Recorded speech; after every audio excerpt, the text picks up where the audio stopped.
Hello, my name is Kristen Recker, and I am a graduate student of Colorado Christian University. The purpose of this presentation today is not just to present my research in educational policy, but also to shine a light on the importance of value-based leadership from a biblical worldview. As a teacher, I tell my students stories every day. I teach them about theme and how to identify characters' struggles and motivations and successes. My research today is presented to you in the form of a narrative so that hopefully you can relate to the characters and discover the same themes that I did as a foundation for transformational change in the field of education. Today we will start with a little story. The air was hot and still, unbearable, and no one noticed. Every living thing was silent and enraptured, and the only sound was his soft voice as the teacher spoke. Jesus said, "Therefore, everyone who hears these words of mine and puts them into practice is like a wise man who built his house on the rock. The rain came down, the streams rose, and the winds blew and beat against the house, yet it did not fall. But everyone who hears these words of mine and does not put them into practice is like a foolish man who built his house on sand. The rain came down, the streams rose, and the wind blew and beat against the house, and it fell with a great crash." And when he had finished saying these things, the crowds were amazed at his teaching, because he taught as one who had authority. Matthew 7:24-29. This man's words rocked the people to their core.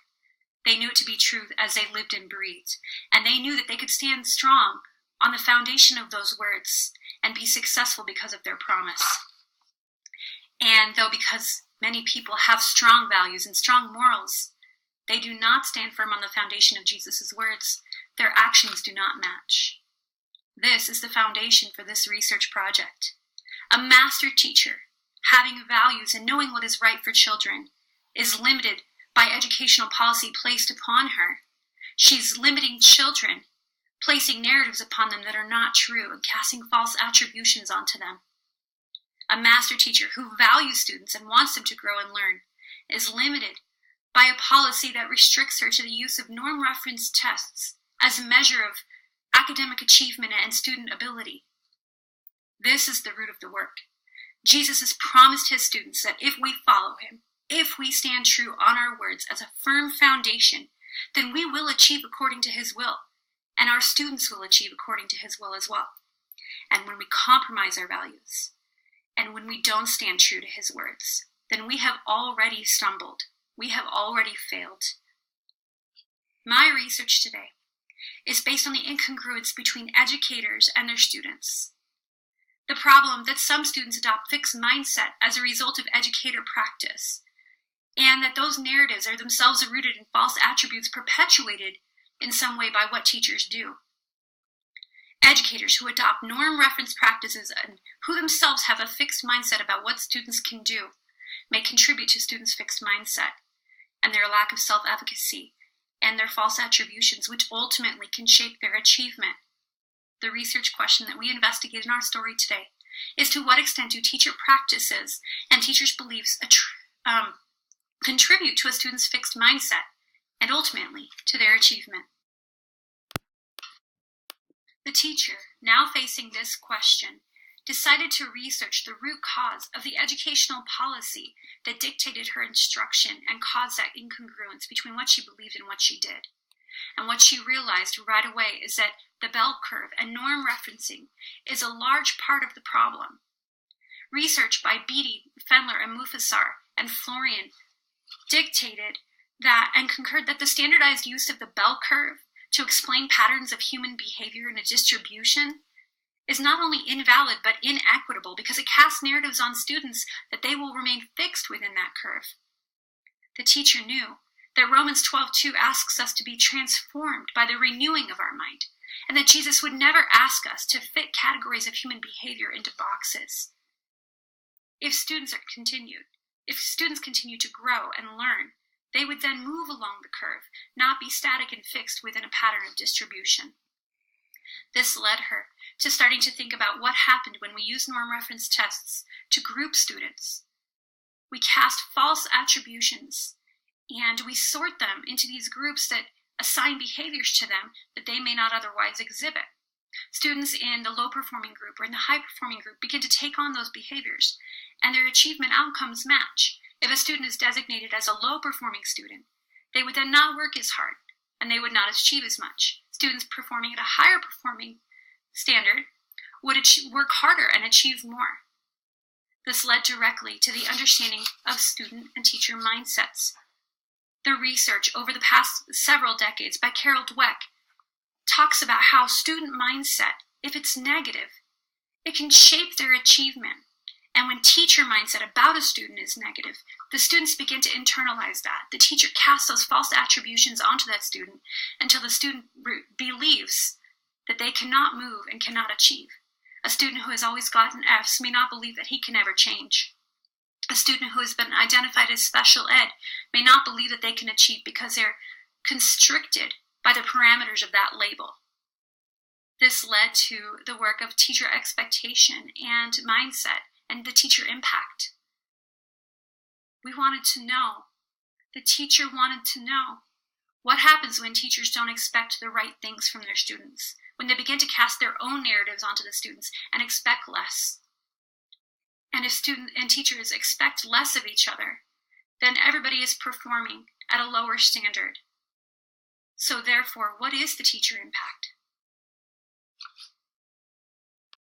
Now that the teacher better understood the history and background behind norm-referenced standardized test and instructional practice, she recognized that there was a systemic concern and wanted to see what teachers truly knew and believed and understood about attribution theory, mindset, and the effects of teacher expectation on student and their achievement.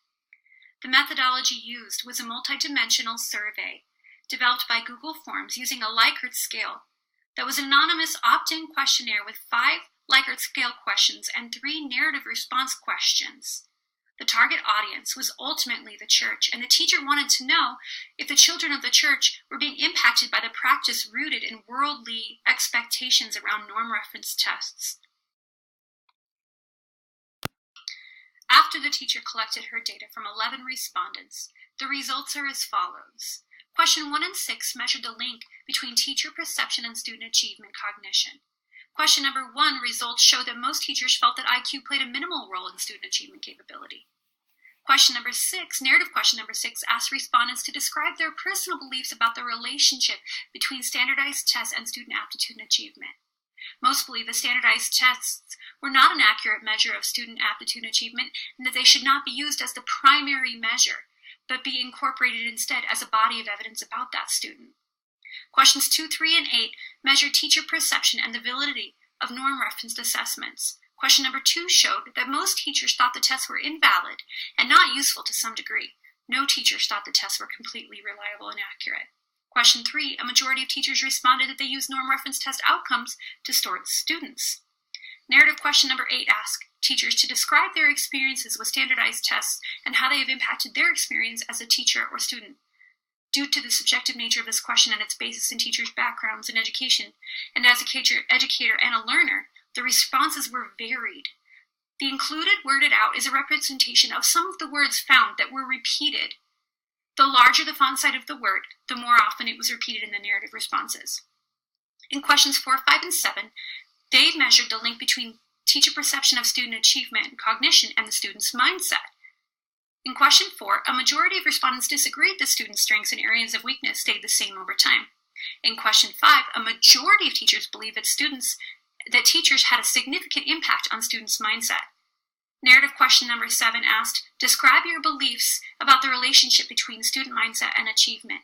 A majority of respondents felt that there was some relationship with heavy emphasis on student mindset as the cause and achievement as the effect. Some teachers indicate a belief that teachers and coaches ultimately impact student achievement. The implications of the results from this literature review and the results from this study were startling. Teachers believed that norm-reference tests and the instructional practices around them were not valid to some degree, and that the instructional practices rooted in collecting norm-reference data was inequitable. Regardless of their own experiences with these measures and their beliefs about the validity of them, teachers still use these tests as a foundation for grouping students, sorting them by ability. This practice continues even though previous research has uncovered a negative relationship between instructional practices rooted in norm reference tests and the impact of student mindset and achievement cognition. The problem goes back to the bell curve. Standardized best practice is so culturally ingrained into educational policy that it is embedded in instruction regardless of its inequitable and invalid roots. There is an undeniable need for transformational shift away from the use of norm reference tests based on the bell curve distribution. On that hot day, on the Mount of Beatitudes in Israel, Jesus already had laid out his instructions for value-based education and value-based leadership. He said that leaders, teachers, and students must do the right thing for the right reasons. Pray for God's agenda, not our own. To prioritize eternal things, not the temporal things that shift as sands in the wind. And that people must stay true to their own convictions and not wander because obedience to God is the only sure foundation for life. And what did our main character learn after all of this? What did the teacher learn and realize after doing this study and the research? She realized that Jesus' words are timeless and no less revolutionary today than they were that day on the mountain to the disciples who sat listening to him. She realized that value-based leadership is a fundamental key to organizational change, and that leaders must stand firm in their beliefs and enact policy and practice that will shift the cultural norms away from conforming to the patterns of the world toward a renewing of our minds. We must trust that students can grow and change because Jesus believed that students can grow and change. We must trust in the firm foundation of his words as guidance for how to prioritize what is eternal. And most importantly, we must stand firm on that foundation against all the winds of change, all the rising streams that threaten to wash us away. That is the only way to enact the transformational change that is required of educational policy today. Thank you for listening.